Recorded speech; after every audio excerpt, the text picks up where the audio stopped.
Hello all అందరూ ఎలా ఉన్నారు? బాగున్నారా? నేను కూడా చాలా బాగున్నాను. మీరు కూడా అందరూ చాలా బాగున్నారని అనుకుంటున్నాను. ఈ వ్లాగ్ వచ్చేసి వరలక్ష్మి వ్రతం రోజు పూజా విధానము, అలాగే వ్లాగ్‌లో ఏమేమి చేశాను, ఆ రోజు ప్రసాదాలు ఎలా చేశాను అనేది ఈ వీడియోలో చూపిస్తాను. ఫస్ట్ టైం గనుక మా వీడియోస్ చూస్తున్నట్లయితే ప్లీజ్ సబ్స్క్రైబ్ చేసుకోండి. పక్కనే ఉన్న బెల్ ఐకాన్‌ని క్లిక్ చేస్తే మేము ఏ వీడియో పెట్టగానే మీకు అలాగా నోటిఫికేషన్ వస్తుందనమాట. సో, మరి వీడియో స్టార్ట్ చేసేద్దామా? వరలక్ష్మి వ్రతం అంటేనే ప్రసాదాలు చేయాలి కదండీ! నేనైతే 9 రకాలతోటి ఒక వెజిటబుల్ కర్రీ చేశాను. తర్వాత అయితే ఒకటేసారి రైస్ పెట్టేసి 5 టైప్స్ ఆఫ్ రైస్ చేశాను. అలాగే 5 రకాల స్వీట్స్ చేశాననమాట. ఇలా ఒకటేసారి రైస్ పెట్టేసామనుకోండి, మనకు చాలా ఈజీగా, ఫాస్ట్‌గా అయిపోతుందనమాట. ఎక్కువ హడావిడి లేకుండా ఉంటుందనమాట. మా అమ్మమ్మ ప్రతిసారి చేసుండే అనమాట. మా అమ్మమ్మ అయితే చాలా గ్రాండ్‌గా చేస్తుండే. అప్పట్లో చీర కట్టించి, ఇలా అమ్మవారిని కూర్చోబెట్టి అలంకరణ చేసేవాళ్ళు చాలా తక్కువ మంది చేస్తుండే అనమాట. మా అమ్మమ్మ అయితే అప్పట్లో అలా చేసేదనమాట. అలాగే మా అమ్మమ్మకి వరలక్ష్మి వ్రతం వస్తుంది అనగానే మా మమ్మీ అమ్మమ్మకి చీర కొనిచ్చేసి, దాని తర్వాత బ్లౌజ్ కుట్టిపిచ్చేయడం. మా మమ్మీ ఫాల్స్ కూడా ఏస్తుండే అనమాట. మా మమ్మీకి ఫాల్ ఏసిస్తుండే అమ్మమ్మకి. తర్వాత డెకరేషన్ అంతా మా మమ్మీయే చేస్తుండే అనమాట. అప్పట్లో వంటలు చేసి ఇచ్చేవాళ్ళు ఎవరు లేకుంటూ ఉండే కదా! ఇంత ఎక్కువగా ఉండేవాళ్ళు కాదు కదా! అప్పట్లో మా మమ్మీ చాలా పెద్ద పెద్ద వంటలన్నీ మా మమ్మీయే చేస్తుండే అనమాట. అమ్మమ్మ ఎప్పుడు కూడా వరలక్ష్మి వ్రతంకి భోజనాలు అనేది చేస్తుండే అనమాట. భోజనాలు పెడుతుండే. వచ్చిన ముత్తైదులందరూ కడుపు నిండా తినాలి అని చెప్పేసి వంటలన్నీ చేపిస్తుండే అనమాట. మమ్మీ చేస్తుండే అనమాట. పోలేలు, అలాగే పులిహోర, వడలు, తర్వాత కర్రీ, పప్పు, ఇలా ఎంత తూస్తే అంత చేస్తుండే అన్నమాట. డెకరేషన్ గానీ, చీర కట్టించడం గానీ, ప్రసాదాలు చేయడం అన్నీ కూడా మా మమ్మీ చేస్తుండే అనమాట. చాలా గ్రాండ్‌గా చేస్తుండే. అమ్మమ్మ ఎప్పుడు కూడా ప్రతిసారి వరలక్ష్మి వ్రతంకి మూర్తి చేపిస్తుండే అనమాట. ఆ మూర్తి గోల్డ్‌లో చేపిస్తారు. అది సిల్వర్‌లో కూడా దొరుకుతుంది. కాకపోతే మా అమ్మమ్మ ఎప్పుడు గోల్డ్‌లో చేపిస్తుండే అనమాట. అది 1 గ్రాము, 2 గ్రామ్స్, 3 గ్రామ్స్ మన ఇష్టం. మనకెంత స్తోమత ఉంటే అంతలో చేపిస్తుండే అనమాట. మా అమ్మమ్మ ఎప్పుడు కూడా 1 గ్రామ్, 2 గ్రామ్స్ అట్లా గోల్డ్‌లో చేపిస్తుండే అనమాట. అట్లా మా మమ్మీకి అనిపించిందనమాట. మా అమ్మమ్మ చనిపోయిన తర్వాత మా అక్క ఊరికే అనేదనమాట, మనం కూడా చేస్తే బాగుండు మమ్మీ అని చెప్పేసి. ఇంకా మేము కూడా ఓన్ హౌస్ తీసుకున్నాక చేసుకుంటే బాగుంటుంది అనేసి అనుకున్నామనమాట. ఇంకా తర్వాత ఫైనల్‌గా అయితే మేము ఇల్లు కొనుక్కున్నాము ఊర్లో.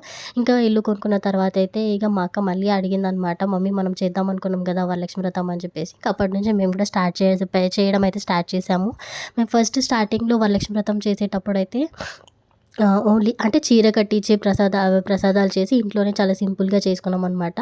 అప్పుడైతే అంత పెద్ద గోల్డ్‌గా ఏం కొనలేదనమాట. అన్నీ కొన్నవే తీసుకొచ్చి వేసామనమాట. నెక్స్ట్ ఇయర్‌కి అయితే గోల్డ్ కొన్నాము. తర్వాత నెక్స్ట్ ఇయర్ వరలక్ష్మి వ్రతంకి అయితే మంచిగా గోల్డ్ తోటి అమ్మవారిని అలంకరించి మంచిగా గ్రాండ్‌గా చేసామనమాట. ప్రసాదాలు చేసాము. తర్వాత బయట నుంచి భోజనాలు తెప్పించి అందరికీ భోజనాలు అనేది పెట్టించామనమాట. నెక్స్ట్ ఇయర్ అయితే మేము కారు కొన్నామనమాట. ఇంకా ఎవ్రీ ఇయర్ ఏదో ఒకటి కొనడము, అట్లా ఫర్నిచర్ కొనడము, కారు కొన్నామనమాట. అలా ప్రతి సంవత్సరం చేస్తున్న ప్రతి ఇయర్ కూడా మంచిగా డెవలప్‌మెంట్ అనేదైతే జరిగిందనమాట. మా అక్కకి వీసా కూడా వచ్చిందనమాట ఆ ఇయర్‌లోనే.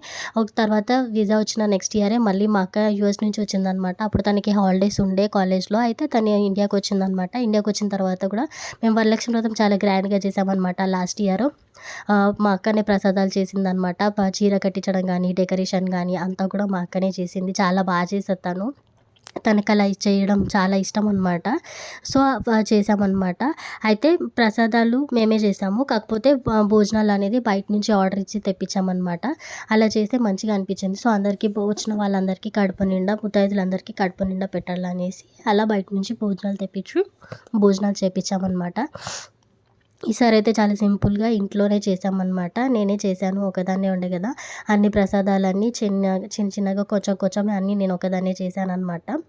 ఇంకా సింపుల్‌గా అయితే 9 టైప్స్ ఆఫ్ వెజిటబుల్స్, అన్ని రకాల వెజిటబుల్స్ వేసేసి కర్రీ అయితే చేశాననమాట. ఒక పక్క సేమియా చేసుకుంటూ, ఇంకో పక్క అయితే రవ్వ కేసరి చేస్తున్నాను. ఈ వీడియోలో చూస్తున్నారు కదా! సో, ఇలా 2 ఒకేసారి చేసుకుంటే మనకు కూడా ఈజీగా అవుతుంది ప్రసాదాలు చేసేటప్పుడు. ఎక్కువ ఐటెమ్స్ ఎక్కువ క్వాంటిటీలో చేయం కాబట్టి కొంచెం కొంచెం క్వాంటిటీలోనే చేస్తాం కాబట్టి చాలా ఈజీగా అయిపోతుందనమాట. మనం ఎక్కువ ప్రసాదాలు చేసినప్పుడు, దేవుడికి చేసినప్పుడు ఇలా డ్రై ఫ్రూట్స్ అనేవి ముందుగానే ఫ్రై చేసి పక్కన పెట్టుకున్నామనుకోండి, మనం చేసుకున్న ప్రసాదాలలో వేసేస్తే సరిపోతుందనమాట. తర్వాత నేనైతే ఒకటే ప్యాన్‌లో అయితే 5 రకాల రైస్ అయితే పోపేసేసాననమాట. ఆల్రెడీ రైస్ ఉడకబెట్టింది పక్కన పెట్టేసాను ఉండే కాబట్టి, ఒకటే ప్యాన్‌లో అయితే అన్నీ పోపేసేసుకొని ఫాస్ట్‌గా అన్నీ చేశాననమాట. ఆ రోజైతే జీరా రైస్ చేశాను. అలాగే జీరా రైస్‌తో పాటు కరివేపాకు రైస్ చేశాను. తర్వాత కార్న్ రైస్ చేశాను. తర్వాత అయితే బఠానీ రైస్ చేశాను అండ్ పులిహోర చేశాననమాట. అన్నీ కూడా ఒకటే ప్యాన్‌లో కొంచెమే కదా క్వాంటిటీ అందుకని చెప్పి అన్నీ ఒకటే ప్యాన్‌లో చేసేసాననమాట చాలా ఈజీగా. ప్రసాదాలన్నీ చేసేసిన తర్వాత అయితే నేనైతే డెకరేషన్ అయితే స్టార్ట్ చేసేసాననమాట. తర్వాత స్వీట్ చేశాను. ఫస్ట్ అయితే రైసెస్ చేసేసి పక్కన పెట్టేసుకున్నాననమాట. ఇంకా డెకరేషన్ అయితే నీట్‌గా మొత్తం అన్నీ రెడీ చేసుకొని ఒకేసారి అన్నీ ఏమేమి కావాలి డెకరేషన్‌కి కావాల్సిన సామాన్లు, అలాగే అమ్మవారికి కూర్చోబెట్టిన తర్వాత ఏమేమి కావాలి బియ్యము, అలాగే ఫ్రూట్సు, తర్వాత అమ్మవారికి సంబంధించిన దీపాలు కానీ అన్నిటికి సంబంధించినవన్నీ కూడా ఒకటే దగ్గర ఫస్ట్ అయితే అన్నీ సెట్ చేసి పెట్టుకున్నాననమాట. ఎందుకంటే ఈజీగా అవుతుంది. ఊకే లేవడం గానీ, అటు ఇటు తిరగడం గానీ ఉండదని చెప్పేసి అలా ఈజీగా అన్నీ ఒకే దగ్గర తెచ్చి పెట్టుకున్నామనుకోండి ఈజీగా అవుతుందని చెప్పేసి నేనైతే అలా చేశాననమాట. పూజ అంటే చాలా పనుంటుంది గదండీ! అలాగే వరలక్ష్మి వ్రతం అంటే కూడా పొద్దున్నుంచి చేస్తే గానీ సాయంత్రం పూజకనేది రెడీ అవ్వదు. చాలా పనులుంటాయి గదా! ప్రసాదాల దగ్గర నుంచి డెకరేషన్, తర్వాత ముత్తైదులని పిలవడం, వాళ్ళకి వాయినాలివ్వడము, అలాగే ఎర్రశనగలు కూడా మనం ముందుగానే నానబెట్టుకుంటాం గదా! ఇంకా అవి చేయడం గానీ అన్నీ ప్రతీదీ చూసుకోవాలి కదా! ఏ చిన్న మిస్టేక్ అయినా గూడా మనము అయ్యో! ఇది మిస్టేక్ అయిపోయిందే, ఇది ఇంత చేసినా గూడా ఇది చేసేసామే ఇది ఉండకూడదు కాబట్టి అన్నీ ఒకటేసారి ముందుగా చేసి పెట్టుకుంటే సరిపోతుందనమాట. అయితే ఇక్కడ రైస్ అనేసి అన్నీ చేసేసిన తర్వాత అయితే నేను కడాయి పెట్టేసాను. ఇందులో అయితే వడలు అలాగే పూర్ణాలు చేశాననమాట. ఫస్ట్ అయితే పూర్ణాలు స్వీట్ కదా! సో, ఫస్ట్ అయితే పూర్ణాలు ఇలా పిండిలో ముంచేసి చేసేసాననమాట. ఇదైతే చాలా సింపుల్‌గా ఉంటుందనిపిస్తది గానీ చేయడానికైతే కొంచెం కష్టమే అనిపిస్తది. ఎందుకంటే ఆ పూర్ణం అనేది బయటికి రాకుండా వస్తేనే అది పర్ఫెక్ట్‌గా వచ్చినట్టనమాట. నాకైతే కొంచెం ఏదైనా కూడా పర్ఫెక్ట్‌గా వచ్చాయనమాట. ఇంకా పూర్ణాలేసేసిన తర్వాతయితే నేనైతే అదే ఆయిల్‌లో వడలేసేసాననమాట. అంటే 5 చేశాను కాబట్టి దేవుడి మందమే